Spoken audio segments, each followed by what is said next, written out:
And now, Mystery Theater.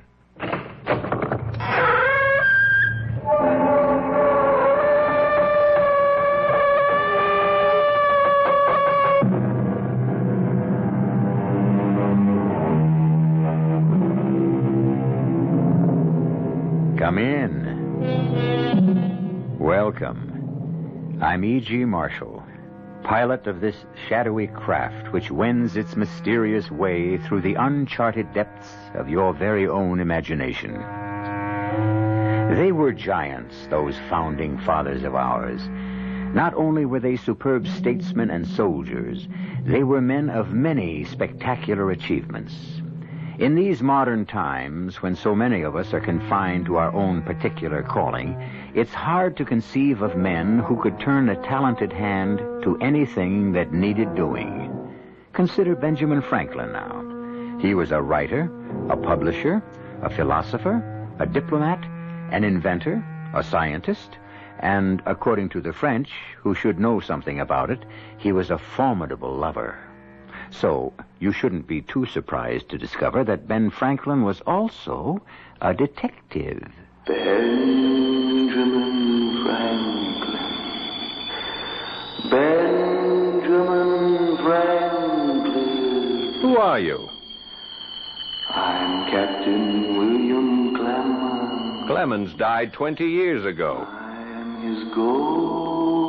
You can't be his ghost. Why do you say that? Because everything that was Will Clemens, his body, his soul, are burning in the eternal fires of hell. I am the ghost of William Clemens. Why have you come here? To kill Ben Franklin. Why? You know why. You damned, impertinent, interfering publisher of scandal and lies. I only print the truth. From now on, you can print it in hell.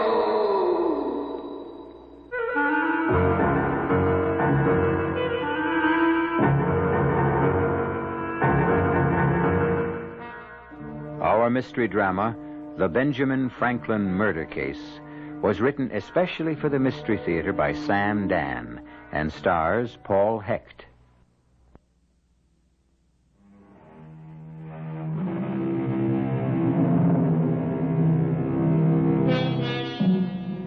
The year is 1750, and things are relatively quiet in the American colonies. So far, no one is seriously advocating rebellion. And even so, Sarah Clemens would pay no heed to talk of rebellion. Sarah Clemens is a young lady who has troubles enough of her own. We're in the city of Philadelphia. We say city because we know Philadelphia as a city. But back in 1750, the only settled place in all of North America that could legitimately claim to be a city would be Mexico City. Well, getting back to Sarah Clemens and her problems, the most pressing one is concerned with, don't laugh, ghosts. Young woman. Please, sir. I say, young woman, I cannot call you a young lady. You will come to a bad end. But, sir. But me no sirs. Oh, you are a cool one, a sly one. But those innocent-looking eyes don't take in aimless Edward Chiver. No, they don't. Sir, what are you talking about? Oh, you stand there bold as brass, cool as ice, and you say, what am I talking about? Young woman, you belong in the theater. You do. You not only have the talent, but you've got the morals of an actress. Sir, I will not permit you to insult me in my own parlor. You almost sold me this house. Almost? I thought we had an agreement. I'm breaking that agreement. But why? No, stop it. Stop blinking them innocent eyes and asking why. But I am asking. Why? Because the Clemens house is a haunted house. Sir, did I hear you correctly? The Clemens house is a haunted house. That's what everyone in town is saying. Oh, tavern loafers. Aha. So you do admit people are talking about People, drunkards, idlers, vagrants. Anytime a house stands empty, the ridiculous rumors. What, the Clemens house is the finest dwelling in the province of Pennsylvania. Then why don't you live there? Why do you want to sell it? Oh, Mr. Chiver, I've already discussed this entire matter.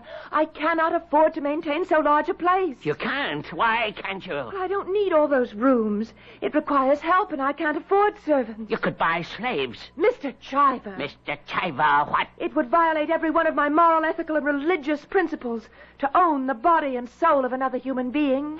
Beggars can't be choosers. Just tell me, sir, what affair is it of yours? You say you can't afford servants and you won't have slaves.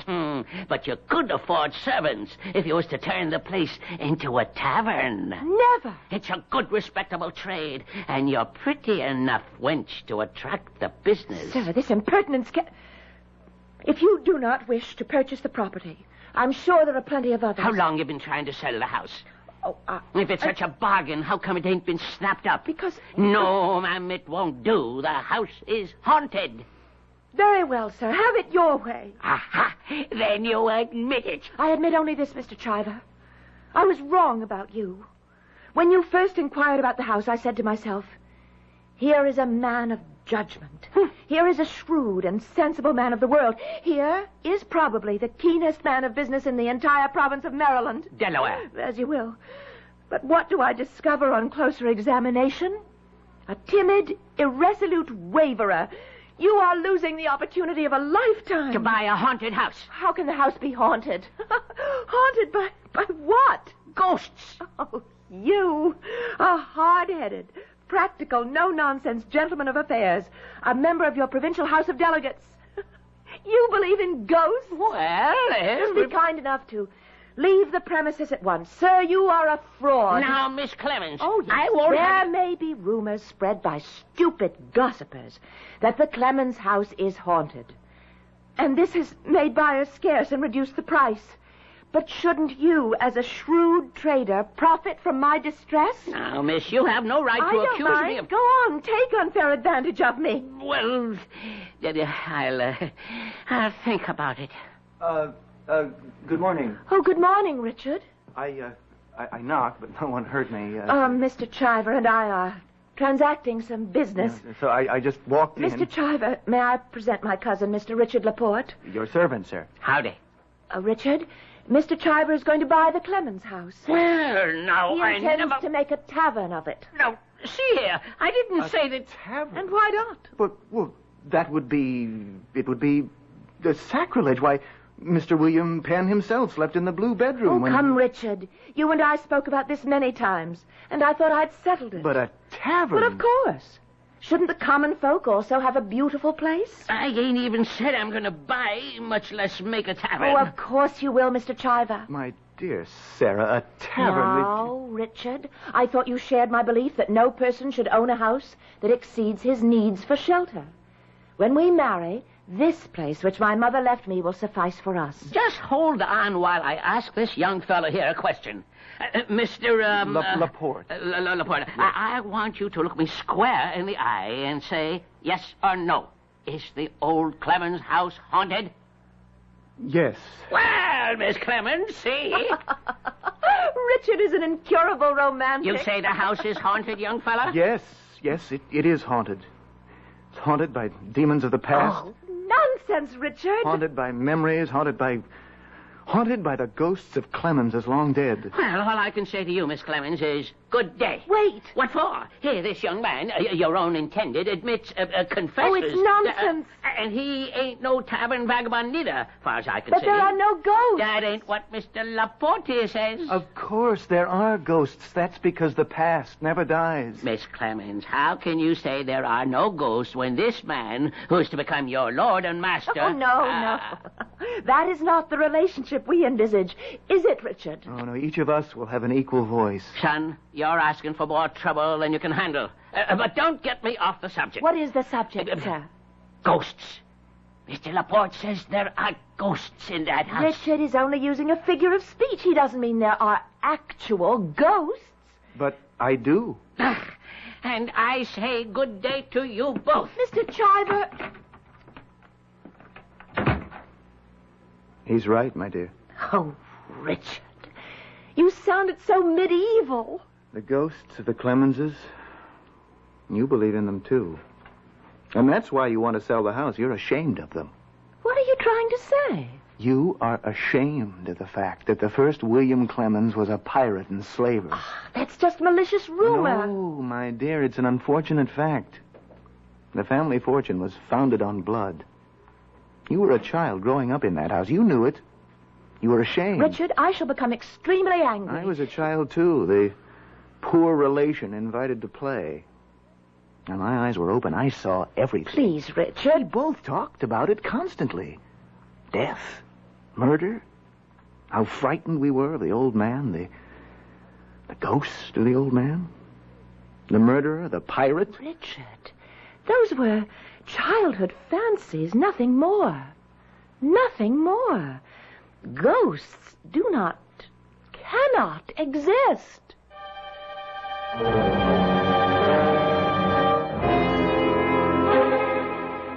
What was that question again, sir? Well, what I asked, Mr. Franklin, was, do you believe in ghosts? Of course, Mr. Chiver. You do? Certainly, sir. All of us are ghosts. Inside each of us are the ghosts of dead ideas. You know the old Clemens house? Yes, I do. Now, the girl wants to sell. I can buy it cheap. A bargain. Do you need advice to take advantage of a bargain? It might not be a bargain. Uh-huh. If it's haunted. Oh.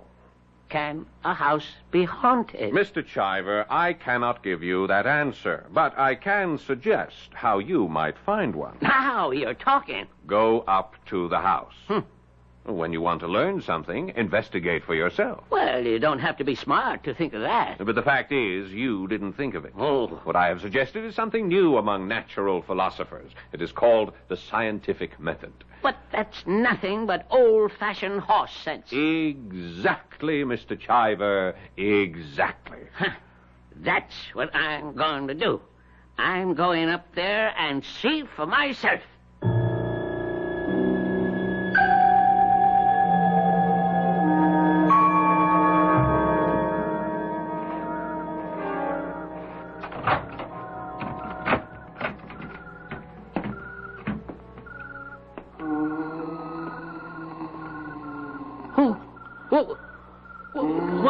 What's that?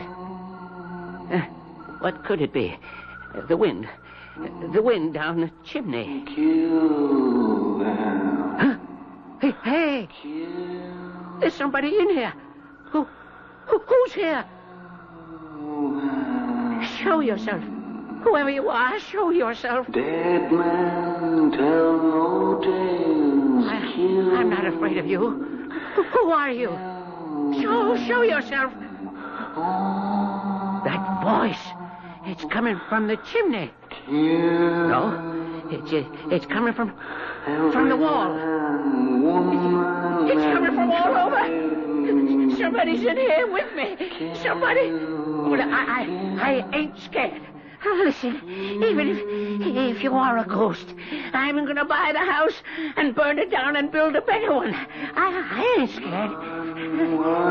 No. Who's here? Who are you? Oh, it's a sailor. Get away from me. Get away. Don't. Who are you? What do you want? Don't. You're choking me. Please. Stop.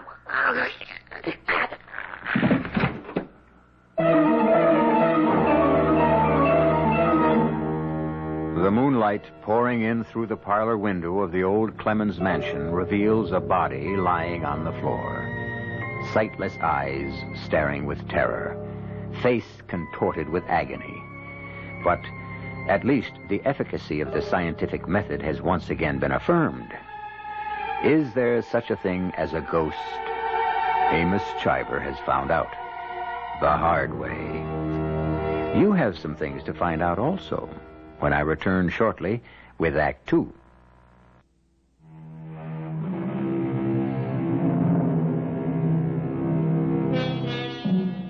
In the years to come, Mr. Benjamin Franklin of Philadelphia will find plenty of things to make him angry. The arrogance of the British, the short-sightedness of his fellow Americans, the stubbornness of the French, and the haughtiness of the Spanish. But right now, he is as furious as he will ever be. A man named Chiver solicited his advice, followed it, and was killed, or at least is dead, because he did so. So right now, on this late summer morning in the autumn of 1750, we find our Mr. Franklin in a rare mood indeed. I only want you to tell me, Doctor, was he murdered? Yes, well, that doesn't answer the question. Well, he has some redness about the throat. Was he strangled? He might have been. But I see no finger marks. Well, could the killer have worn gloves? Could the killer have worn gloves? We have yet to ascertain whether or not there was a killer. Therefore, the question cannot be answered in the form that it was couched. If he wasn't strangled, what was the cause of death? He also has a bruise on his head. Was he struck? He may have been. On the other hand, he may have hit his head against some sharp object when he fell to the floor. Dr. Benson, do you ever commit yourself? He may have died of fright. Fright? I have never seen such terror on the face of a corpse. Well, can a man die of fright? Some doctors say yes. Some say no. May I ask your interest in the case, Mr. Franklin? The dead gentleman and I have a mutual friend. Therefore, I am collecting his effects and sending them down to his home in Wilmington. You may want this along with his other possessions, Mr. Franklin. What is it? It seems to be a gold button of some kind. Where did you find it? It was clutched in his hand. Actually, he was holding it so tightly I had to pry his fingers apart. Why didn't you tell me this before? Is it significant? A button. You can see it's been torn from a coat. Probably he was struggling with his assailant, and in the fight... Now that is if there was an assailant. Doctor, in every man's life, there comes a time when finally he must commit himself. Well, that may be true. On the other hand... Thank you, Doctor.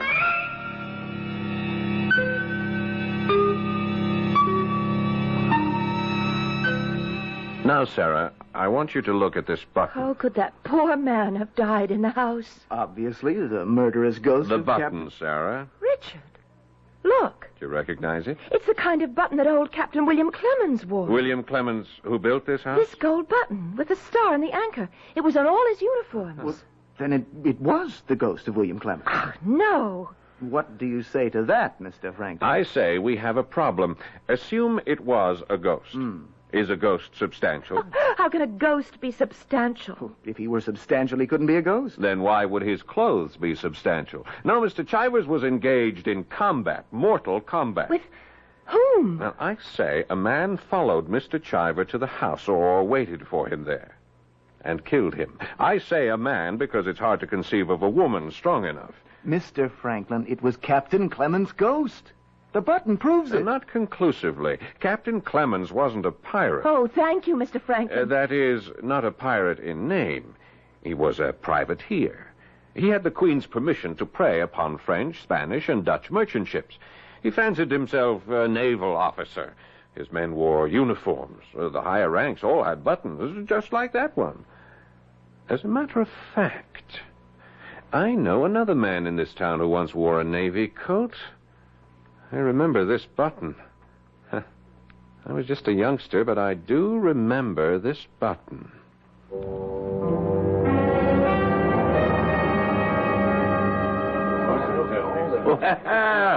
If it ain't Mr. Franklin. Good day, Abner. So what do I owe the honor? I've come here to see if I can arrange to have you hanged. Oh? What did I do? What did you do? What haven't you done, you scoundrel?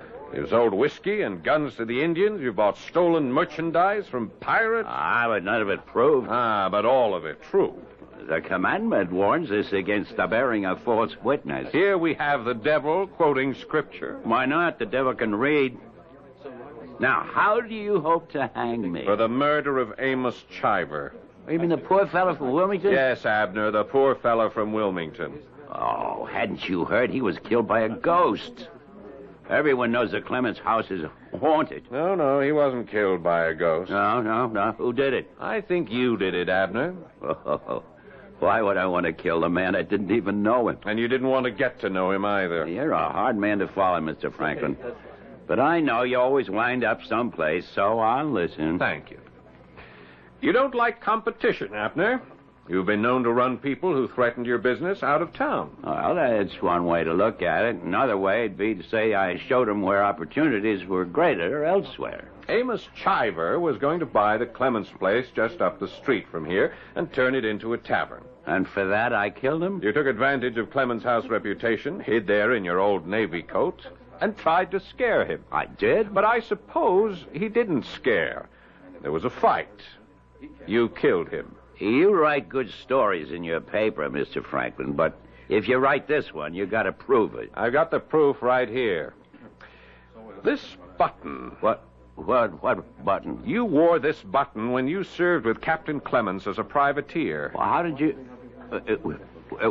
where did you get that button? Try to guess where this button was found. Now, you're a man of lively imagination. Think.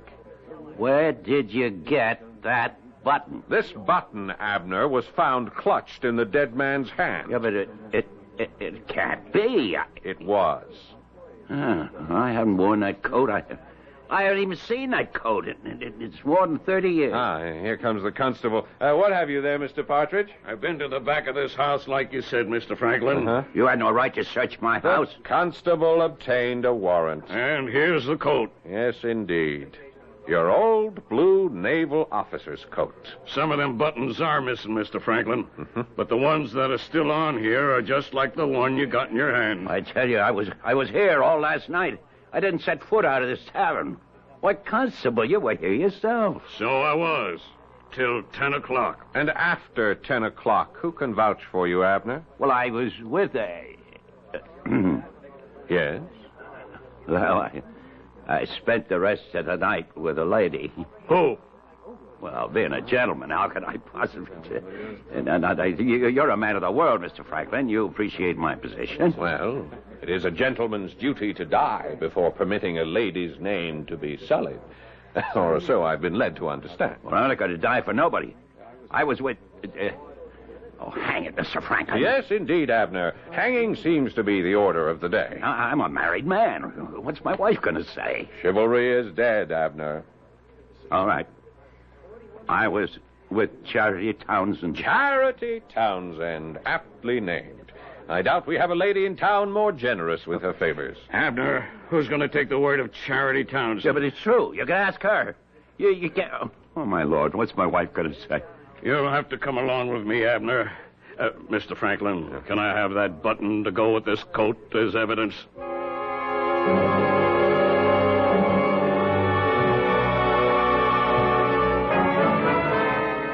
Now, Charity, are you telling the truth? Oh, yes, Mr. Franklin. I can't lie. I mean, that's the source of my problems. I just can't lie. You were with Abner all of last night.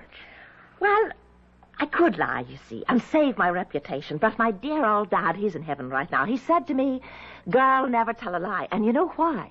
Folks aren't going to believe you anyhow, so you might as well be hanged for telling the truth. Yes. Well, about Abner. Oh, I was feeling a bit poorly last evening, so I thought a glass of wine might suit me. And after having a few, Abner says to me, Charity, you want to come to the back of the house? What for, I asks, and he says, I got some trophies I took when I was serving in the Navy. Well, I have a weakness for sailors' trophies, so I says, all right. But what's your wife going to say to me? I come into a private room, and he says, never fear, she'll be none the wiser. She's visiting her sister across the river in Camden Town. So you went with him? Oh, but I'm telling you, everything was proper. We just sat and talked. Oh, he tells such stories. And before I knew it, the sun had come up. A most unusual evening. Oh, yes. And so you claim you were with Abner all of last night? Well, I wish I could lie, but you see, I can't. Not even to save my reputation. Yes, sir, Mr. Franklin. Judge Herkimer spoke with me an hour ago. He wants to hold the trial tomorrow. Constable, may I see that coat and that button again? Sure. I got them right here on the table. Look at them all you like. Oh, thank you. It's plain as day. That's the exact same button as the mother's on that coat. And there's 3 of them missing. This could be any one of them. Judge Herkimer says we might just as well prepare the scaffold now. Before the trial? Well, you know the judge, Mr. Franklin. He figures if a man ain't guilty, he wouldn't be in the prisoner's box in the first place. Yes, and Charity's testimony? Now, Mr. Franklin, you know what that's worth. Do you suppose I might see Abner? Can't imagine why, but you're welcome. And let me hold on to this coat and button for just a moment. Well, Mr. Franklin, I guess you were right. You said you'd arranged to have me hung, and you've done it. You think so? You know, in my lifetime, I've done 100 things that called for hanging, but I always cheated the rope. And now I'm about to swing for something I never done. I know. I can even prove it. You can. Abner, I have a problem. A most serious moral and religious problem. Now, look here, Mr. Franklin. If you know I'm innocent... Let us say you are innocent in particular, but guilty in general. Yeah, but if you know I didn't kill Chiver, why let me swing for it? I must search my conscience. Examine my soul, as it were. You are an engaging but a thoroughgoing scoundrel. You are responsible in one way or another for the death of hundreds of people. Well, scores would be more truthful. Yes. Even now, some poor farmer on the fringes of the Ohio Territory could be murdered by an Indian using a musket that was purchased from you. Well, that can't be proved. Justice must be served. Yeah, but that ain't justice. Well, if it's just for you to go free when you're guilty, why is it unjust for you to hang when you're innocent? Now, come, Abner, you can't have it both ways. Mr. Franklin, please. Think the commandments. Thou shalt not lie. Thou shalt not bear false witness. Oh, it's out of my hands, Abner. At this moment, within my soul, a battle is being fought for your life and freedom. Both sides are marshaling potent and convincing arguments. Shall you live? Shall you die? I must wait for the answer to be revealed to me.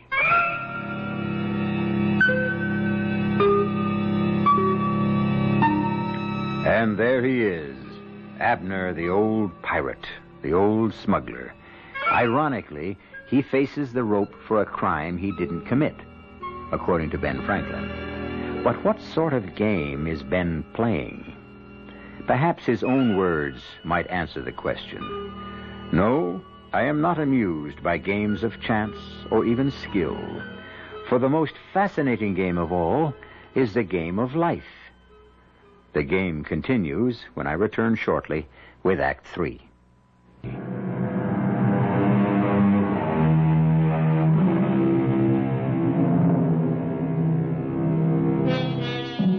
Retribution. Sooner or later, it overtakes us all. If not for the wrongs we have actually done, then perhaps for the wrong another has committed in our name. But one way or another, we pay the bill. Ben Franklin can prove that Abner didn't kill Amos Chiver. But why bother? Abner has killed enough people during his lifetime. It isn't as if the noose were being drawn around the neck of an innocent man. You say you can prove I'm innocent, Ben? How? Well, Charity claims you were with her all evening. Charity? Well, who'd believe a woman like her? Who? Tell me, Abner, if you were sitting on the jury, would you believe Charity? Well, not if she swore on every Bible in Pennsylvania. Interesting. And yet, in this case, you know she's telling the truth. Well, but why do you say she's telling the truth? Why should she lie? What does she gain by it? Well, I could have paid her. Yes, but you didn't. Because I know you didn't kill Chiver. How? How do you know? First, I have a little agreement here for you to sign. Here, read it. I, Abner Merritt, do hereby agree to give to the Reverend Peter Quincy the sum of £350. Well, what for? The Reverend Quincy is the pastor in the village of Olmsted, which was destroyed in an Indian raid last week. The money will be used for rebuilding homes. But you supplied the Indians with weapons and the powder. Oh, but I didn't. Not directly, perhaps, but you did sell the muskets to unscrupulous traders. Read on. The sum of £500 to Mr. Henry Hewitt, director of the Children's Orphanage. Well, I ain't got that much money. Raise it. Oh, but Read on.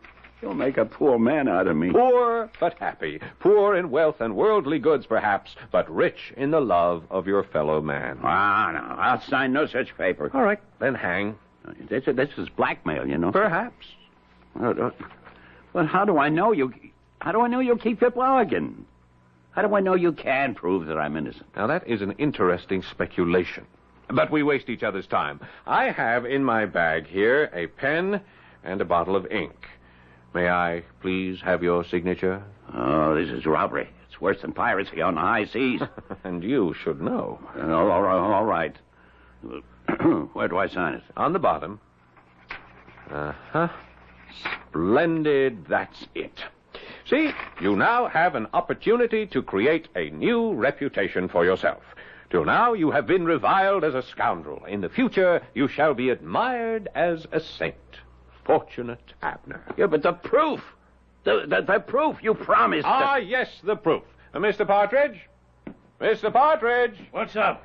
I'm afraid we'll have to release Abner. Release? Why? Ain't he guilty? No, sir. Please, come in here, sir. And leave the cell door open, Constable. Abner will be leaving. But the button and the coat. Precisely. They prove his innocence. But any fool can see that button is exactly the same as the buttons that are on that coat. You have to admit that. I do. Then what do you do? It is exactly the same kind of button, but it was not fastened to that coat. And if it was not fastened to that coat, it could not have been pulled off that coat. But you can see that it's let's the button really look at what's to be seen. What color is the coat? Oh, any fool can see it's blue. Now, since the button was obviously pulled away or torn away during a struggle, there is a small shred of material clinging to it. What color is this material? Well, it's red. Captain's red. While Abner's coat is lieutenant's blue. I should have seen it myself. I could have saved a fortune. What's he saying, Mr. Franklin? The poor man's so happy to be vindicated, he's delirious with joy.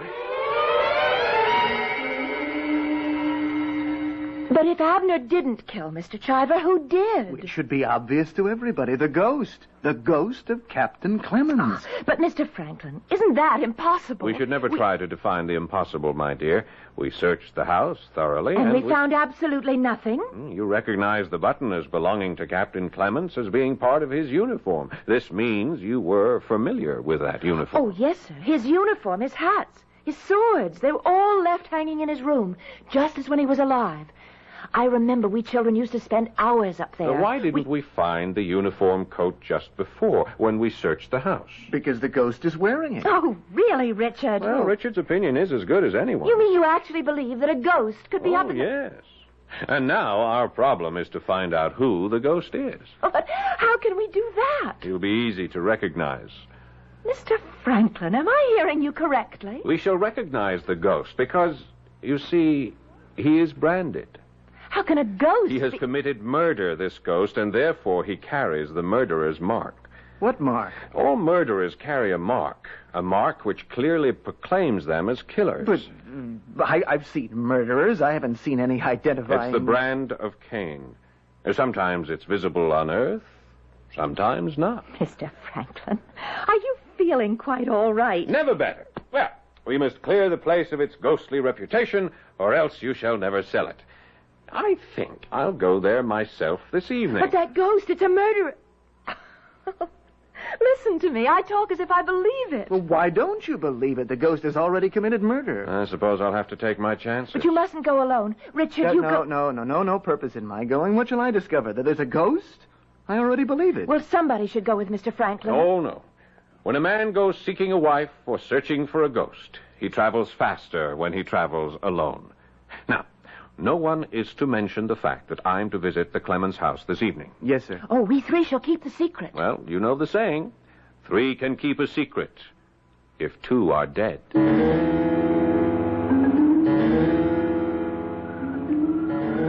Why can't we walk in the front door, Mr. Franklin? Shh.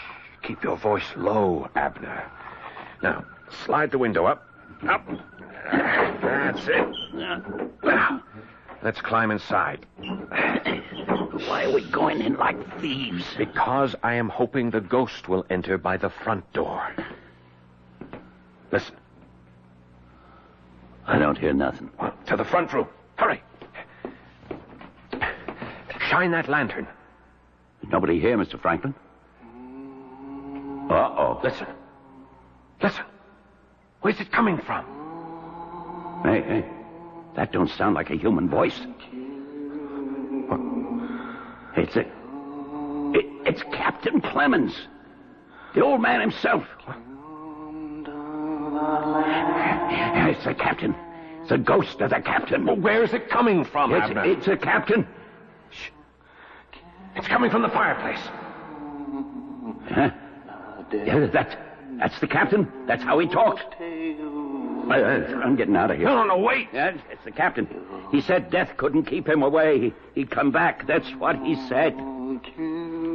Where is that voice coming from? It ain't human. It's coming from everywhere. I don't know about you, but I'm going. You're right, Abner. It is time we were leaving.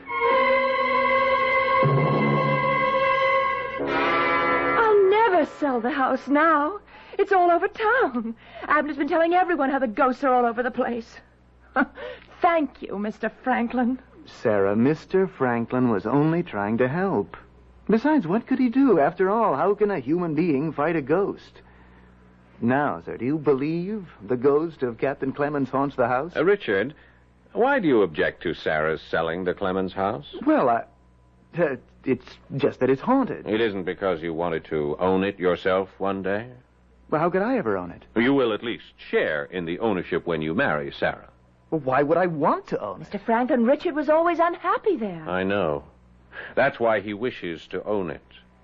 Richard was the poor, despised cousin who was patronized by the Clemenses. That's true, isn't it? They were very kind to me. The bread of charity is bitter when it is offered by the hand of arrogance.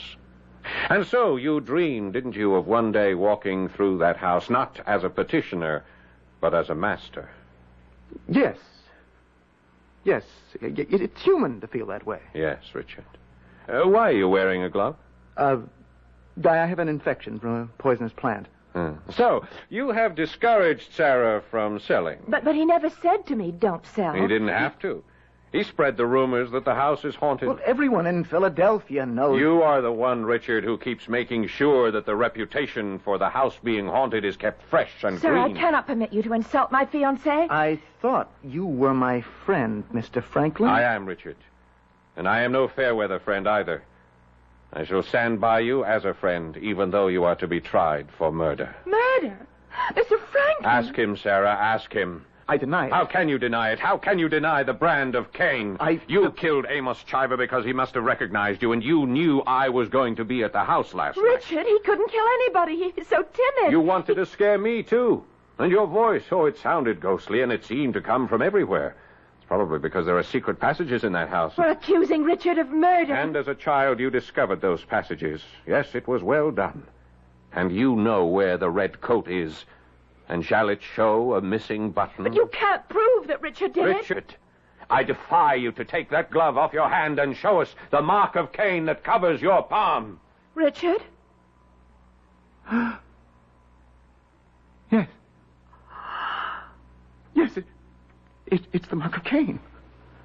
Here, look. Look, I'm branded. That great black mark. It won't wash off. It won't rub off. I'm marked. Oh, Richard. No, don't come near me, Sarah. I'm unworthy. Oh, why, Richard? Why? He knows why. He knows why. It was the bitter bread of charity. Oh, Richard. No, don't weep for me. I'm unworthy. I wear the mark of Cain. I'm sorry, Richard. I will now walk down to the jail and hand myself over to Constable Partridge. Let me come with you. No. I must be alone. From now on, I have the mark. Richard. Yes. The mark. It's impossible. I saw it with my own eyes. Yes. It's supernatural. Not exactly. Not exactly. Oh, sir, now what? Well, if we assume that there cannot be ghosts, we must assume that someone human was playing the part. Logical? Yes? That someone human would have to get into the house in order to scare visitors. Only 3 of us knew I would be going there last night. You, and I, and Richard. Yes? Earlier in the evening, I smeared the doorknob with some nitrate of silver. Nitrate of silver? Yes, it is used in making mirrors. And when it touches the skin, it turns black, and it cannot be washed off or removed in any way until new skin grows. That's black magic. That's natural science. And our poor Richard entered the house through the front door, turned the knob, and thus his hand acquired the mark of Cain.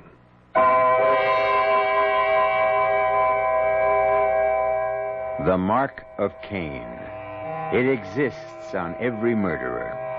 The problem is to make it visible. For that, however, you need men of perception, men like Benjamin Franklin. Well, poor Richard didn't hang. He went quite mad and spent the rest of his life in an asylum. Sarah went on to marry a very timid man and kept him under her thumb. And Franklin, as you well know, went on to become a founding father of this great country. And I shall be back in just a few moments.